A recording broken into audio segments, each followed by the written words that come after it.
Okay, findability trick number 4, earn good reviews.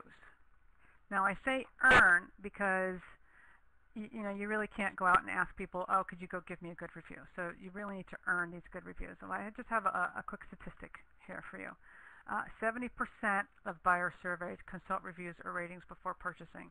I had another statistic. I couldn't find it when I was putting the presentation together that said, it was something like 80% of people will be more likely to buy something if they found a good review about it.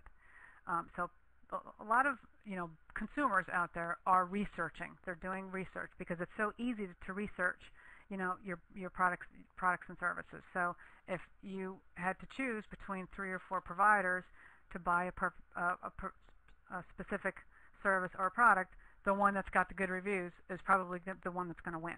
So this is very, very important. The other thing I want to just mention is that recently, I don't know how recently, I think it's within the last couple of weeks, maybe the last couple of months, recently Google has changed, again, their algorithms to start looking at online ratings to determine search engine results placements. So what that means is that if they have to make a choice between, should I put this one first or that first, they have a way of going out and looking and seeing if this business, product, or service has ratings associated with it, and if they have things, use that to actually boost those rankings. So if you can get good reviews and good ratings out there, people talking about you, people saying positive things about you, this could potentially be, the deciding factor as to whether Google places you above your competitor. So it's not ethical to come out and ask people, oh, could you go give me a good review? What's recommended is that you invite your customers to visit your review page. I use Yelp because that's the big one, but there are a lot of ratings and review sites out there. And you can go to your customer who has recently had a good experience with you and say, oh, I'm so happy that you're happy with our services. I hope you would feel free to visit our Yelp page and say a few words about your experience with us. So it's perfectly okay to say something like that. But if you go start asking people to give you good reviews, then you're basically crossing the line. So I don't recommend you do that. But and actually, if you have a really happy customer, people love to share. People love to give recommendations. We're wired to do that. So it's okay to ask people to give you, or to visit your page and give you a good, give you some good, Yelp love for your future customers. It's okay to do that.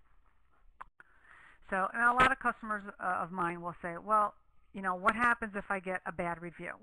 Because I've had these, we're all in business. We're bound to have an unhappy customer here and there. And it could happen that somebody will go up to Yelp and give you a bad review and make you look bad. So the best way to handle this is to respond to it, and to respond to it in a positive, professional, diplomatic way.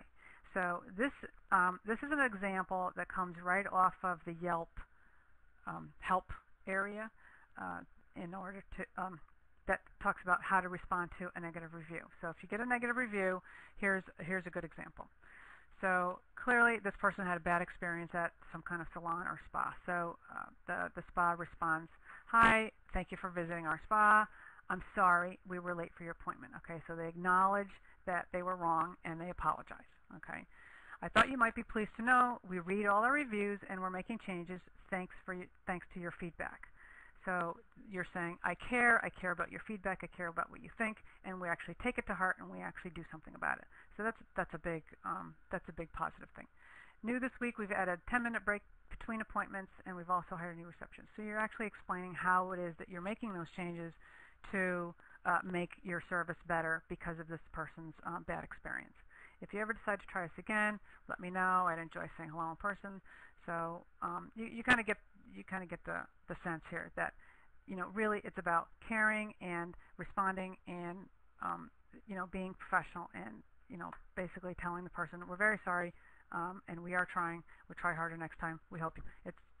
And not only are you responding to this person, but this is a public response. So other people who come in and say, wow, look at this negative review these people got.